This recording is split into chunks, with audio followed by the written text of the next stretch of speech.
Oi, mate. What's up? This is a Direct Strike GDSL tournament. This is going to be Team Name versus Frog Hunters. Look at me and all of my beautiful self. Mr. Abathur himself. Abathur incarnate and whatnot. Anyways, it's time to stop admiring myself. Let's see. Alright, so for team number 1 we got Abathur, Alebrek, and Vorazun. Pretty standard comp. High tempo, high stackability, having slayers and like Voraz stalkers in the same wave can be very deadly because you have damage and you have tankiness combined.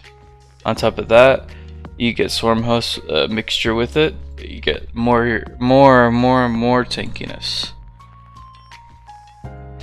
You got Alarak's stackability with his Wrathwalkers and his Empower Me to enable his own stacking.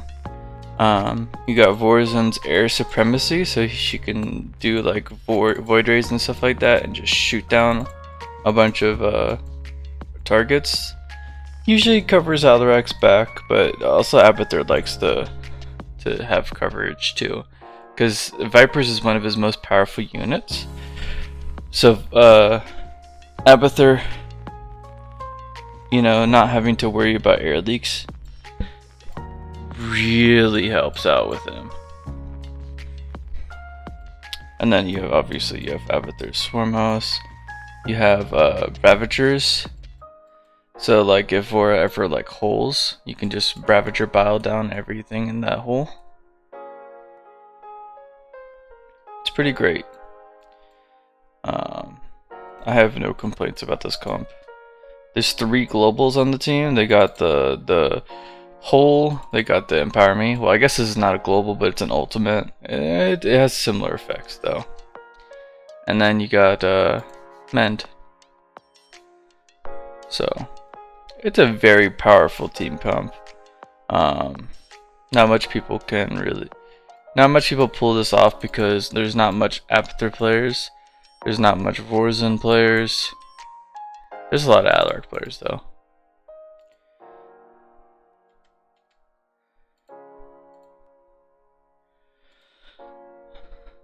Alright, now we got... Oh yeah, we also banned Phoenix. Because we were just targeting Chirartum, which is first player right here. His name is Chirartum in Discord, but he's Basil in the game. They banned Tychus. I have no idea what the rationale of banning Tychus other than they wanted to pick Manx. This is like the only reason why you would ban Tychus. Is if you're picking Manx on your team and you just don't want to be countered. You just don't want to deal with that stupidity. But let's see what their team comp is. They got Stukov, Manx, Stepman.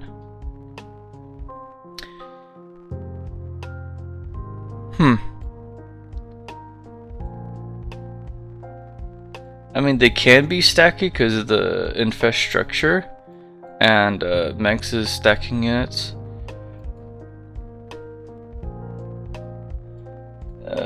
Stepman's more of like a blitz commander. He likes to break stacks up and like kill the enemy. But Manx could be stacky. I mean, like if he has POA and they do an infest structure, it might be hard to reach that POA. Theoretically. They could also be kind of early game-ish. Aegis Guards is really good for breaking, like busting bunker really early. And then if you combine that with Contamination and Stukov bunkers, Stepman's more of like a mid-game commander, not like an early game, but I mean, you guys get the point, right?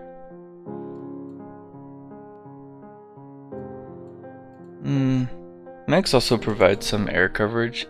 Mex is weird because he's like, he has no globals, quote unquote. Like he has ESO, which is a global, I guess, in its own right, which is just consistent AoE on the battlefield that where you want targeted. But it costs a lot of money. So oftentimes Mex players can't even do that.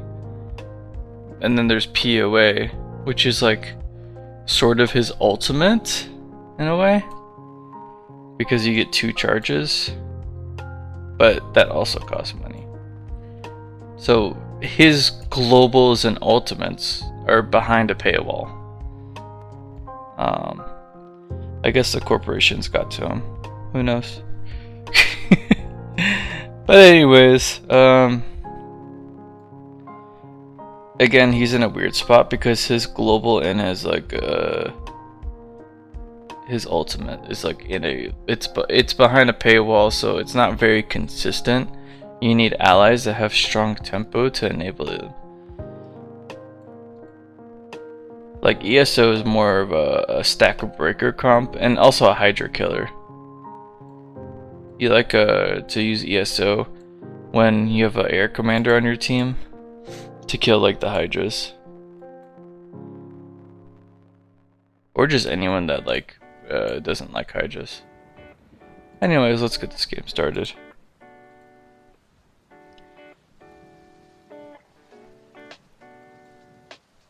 What do I say about this comp? I mean, it's not bad. They have potentially late game, mid game, and early game at their disposal. It just depends. Maybe matchup wise, it's not ideal though. Alarak versus Mengs is kind of for Mengs. He doesn't like seeing Alarak. And then Vor versus Dat is kind of for either side. I mean, it just depends on what side is winning the most. If it's in like a neutral state for a long period of time, maybe even if it's like a Stepman slightly winning scenario, it favors Vora because Vora has the global. So Vora could just ulti global the Stepman wave, and then the Voiders will just snipe all the Hydras. But usually, like the actual like matchup, like unit versus unit without considering globals, usually favors Stepman.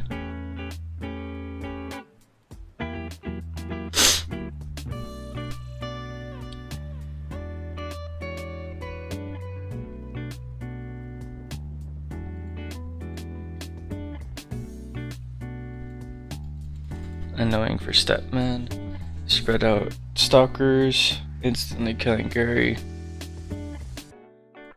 Oh, we got the roaches versus the Marines.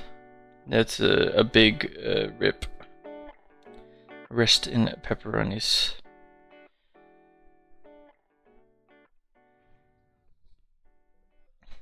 Mutas are not seen as much in this matchup versus Alarak, and for good reason. And that reason being is that Ascendants completely wipe the floor with them, and they don't even do anything versus these Slayers. They're just tanking, they're like tanky chaff units. But if you're going to go Ascendants either way in the game, then realistically, Mutas are not the correct option. But as we can see, here's that Slayer Stalker stack that I was talking about. It's just very annoying. You got these Slayers that have that invincibility, and then the Stalkers have tankiness. So we got Diamondbacks from Chirartum.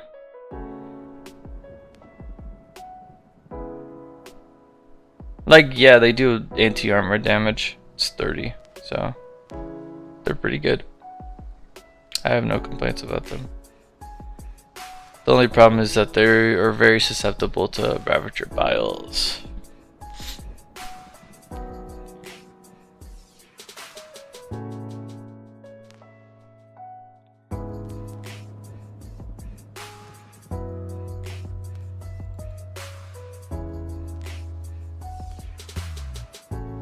TDV winning his wave.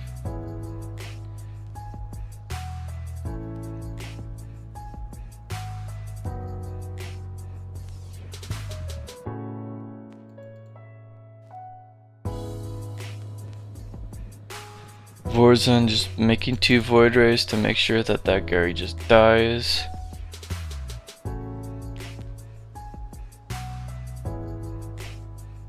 You got me trying to snipe the Diamondbacks because these are like these are mostly the threat of this wave. Ooh, let's see if we could. What am I on? Look at that. That's 4 missed files. I could have killed that whole Beautiflock. Yeah, he's even laughing at me. Oh, there you go. I killed it. Yeah, I wasn't I didn't see the Stalkers alive, so I wasn't expecting all the mutas to just go right on and just like fly over my units and go to the Stalkers. He's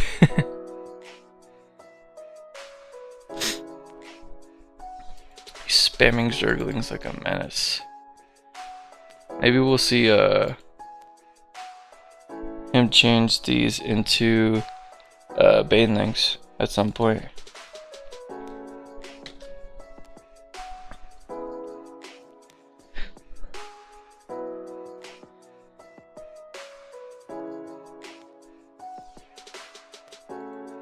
Realistically, like, this is a bad build, right? Like, I don't really have to explain it that much. Zerglings have been, theoretically, they used to be considered a possibility versus Stalkers in general, just because how much you can mass them. Maybe not the Mecha Zerglings, but Zerglings in general.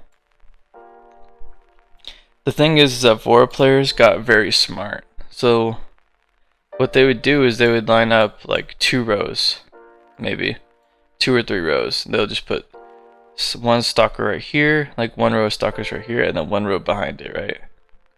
And what they would do is that once these guys once these guys like just dropped enough shield, they'll blink it back. So now the Zerglings are fighting the guys on the 2nd row. And it takes time for them to move over to the 2nd row. I mean, it's a little bit of time, but it's enough time. And so these 2nd row Stalkers will buy time. And the other Stalkers recharge their shield because every blink restores 80 shield over 3 seconds. Blink is a 7-second cooldown. So these guys get eaten away at a little bit, and then they blink backwards. So now you got the 1st row, or the originally 1st row. Now it's full shield, or almost full shield. Well, yeah, no, it would be full shield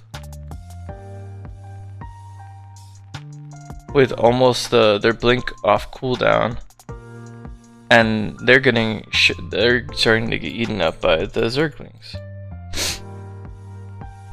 Let's say it's been like 3 seconds or whatever. So they only had to wait 4 seconds. So 4 seconds they're getting eaten up by Zerglings. They blink backwards.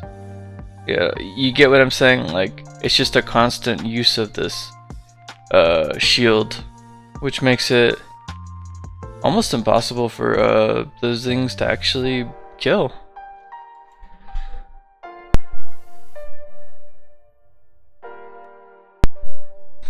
We see an Aegis Guard.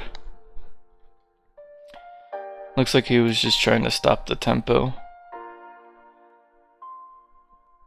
Preferably, I would have liked to see a tank here.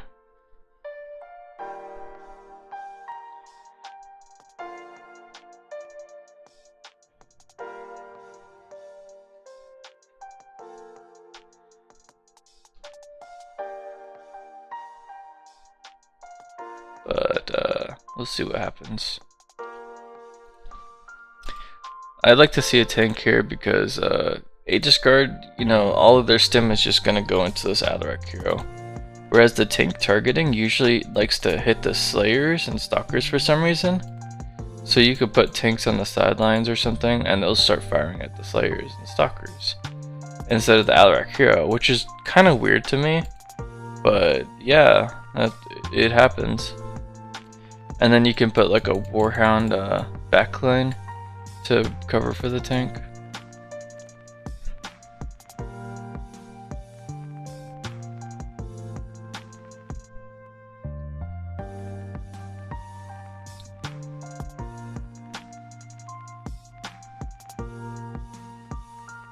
I would not want to be in the Stukov's position.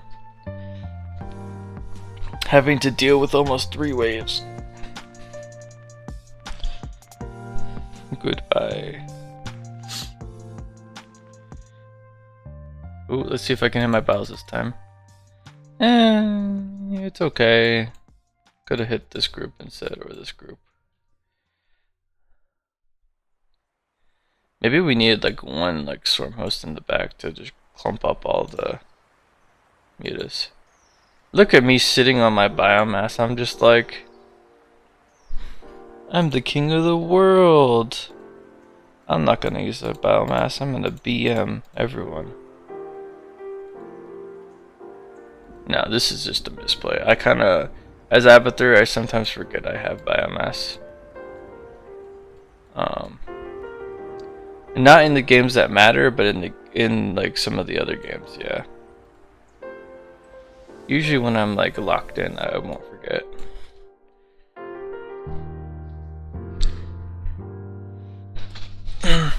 The worst part about this build, this Ling build, is that he's playing right into the Ascendant leaks.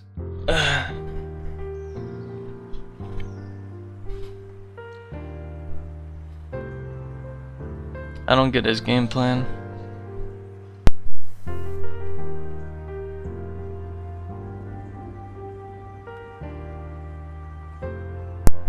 Bunker is dead.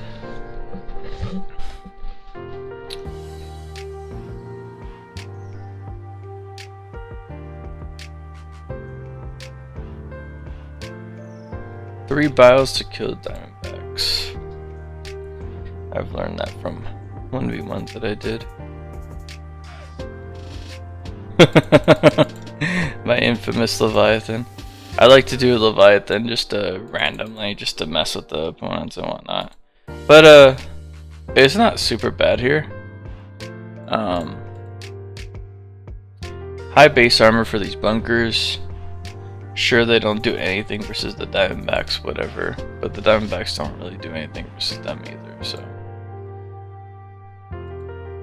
It's risky against Mengs, but I'm pushing into Mengs, so it's less risky.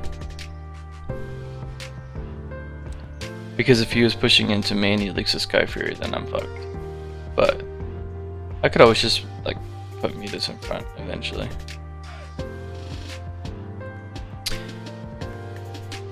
I guess my main thought process was, I have nothing against this Super Gary. I only have Biles.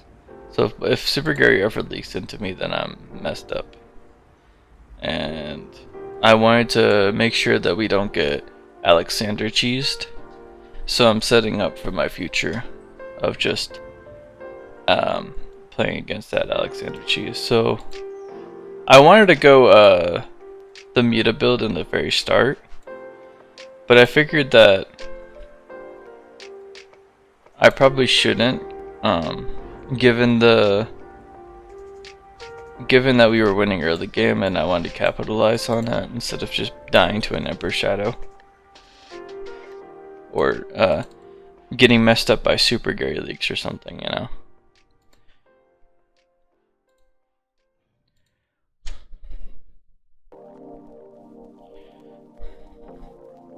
Because I was fully prepared for Warzone to lose his wave and me having to deal with Gary leaks.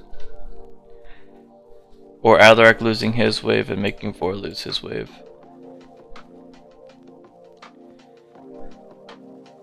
Maybe that was me being too cautious, and sure.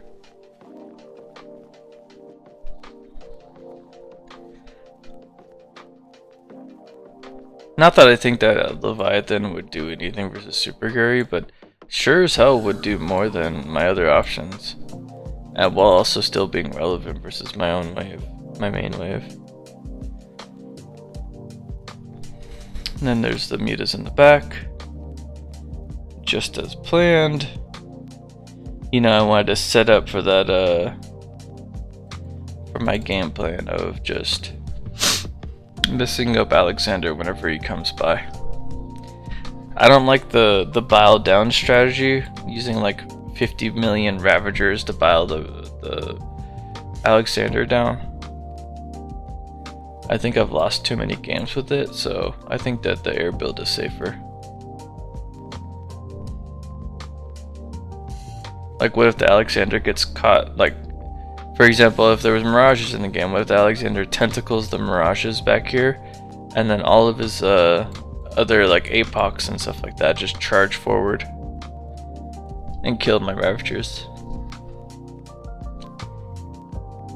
It's real stuff to think about. I do like the Apoc decision, by the way. He now has an opportunity to deal with this ground while also just going ham on his air. Yeah, maybe he should disable the pull down though.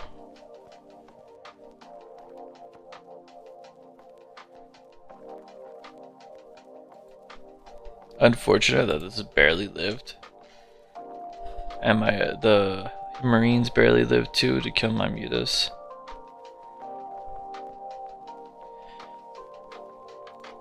But as we can see, I just need more mutas.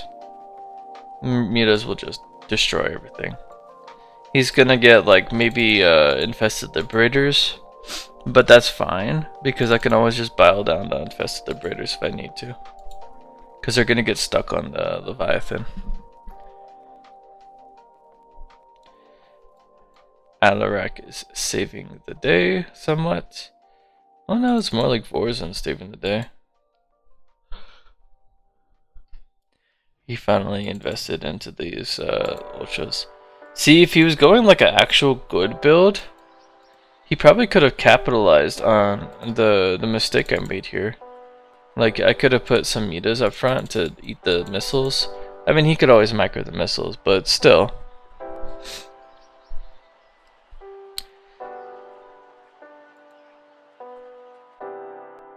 He could have capitalized on my mistake. I probably shouldn't have went Leviathan first. I probably should have went mutas first and to Leviathan.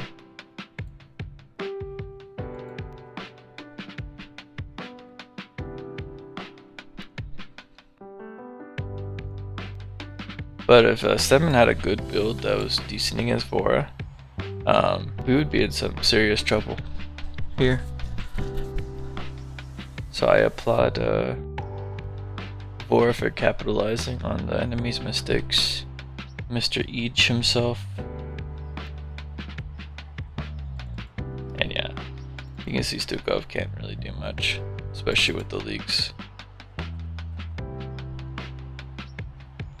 Realistically, I probably shouldn't even be worrying about these mutas. I should probably be trying to pop the cloaks for the ES.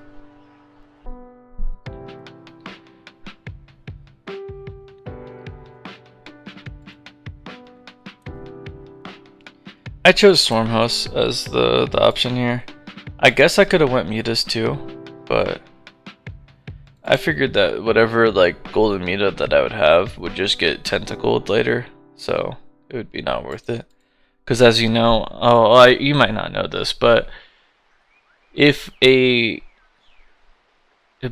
the Alexander tentacles go based off of vitality. They're like spell targeting rather than actual weapon targeting. So they go by vitality gauge. So if you have mutas in the front and devourers in the back, they'll start hitting the devourers, the tentacling the devourers.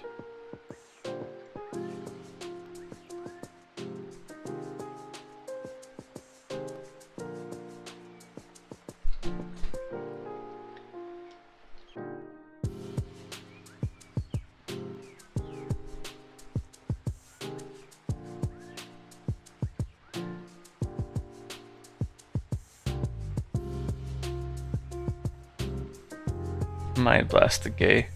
He meant to say Gary, but it's just funny how he worded it. Yeah, he's microing the missiles onto it because I put 2 mutas in front, so Technically, it should have went on the Mutas.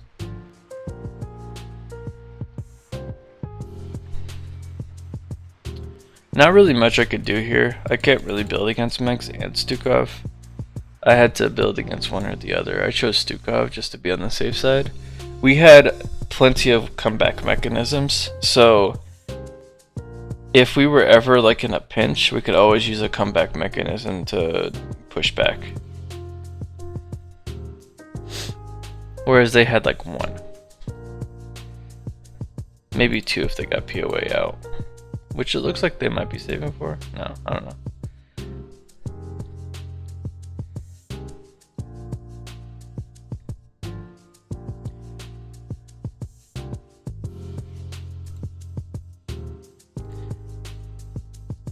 People like the 1 ES start in the very beginning versus Alarak versus Megs or whatever. I'm not sure about this. It feels like a waste of energy. I feel like committing to that tank game plan is like the best option for you. But even then, like, what really can you do? Tank game plan into Sky Furies later, baby. But the main problem here is that he has no POA, and POA is kind of detrimental. Like, it's important in the matchup. Not that the POA does much against the Ascendants, but yeah. Tanks for sure would have. He needed a ES though to at least clear up the leaks, the Muta leaks. So I think 1 ES would have been fine, but 2 is kind of too much.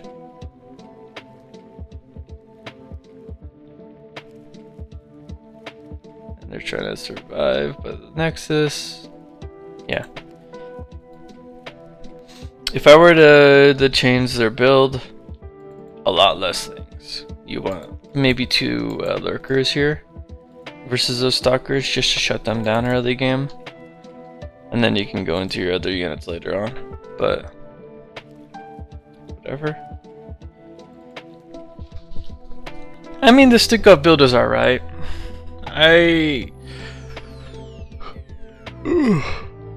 It might be good versus the Muta build that I was planning on doing, but I didn't do.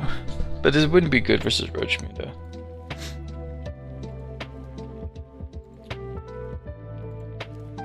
I don't know. Maybe the APOC was like the key to it. I still haven't figured out a good build versus the Muta Abathur builds that they do. Yeah, you might say forehead. Just go Infested Liberators. Okay, but that only wins when you're winning. Because he puts like 1 or 2 mutas up here. And then all the AoE goes on those like 1 or 2 mutas, and then the mutas swarm in and then kill them all. Because those things are fragile.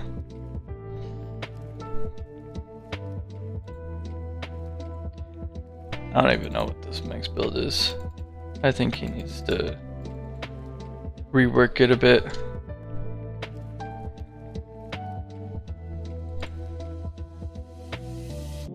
Pretty solid games. Yeah, I was pivoting into Guardians too.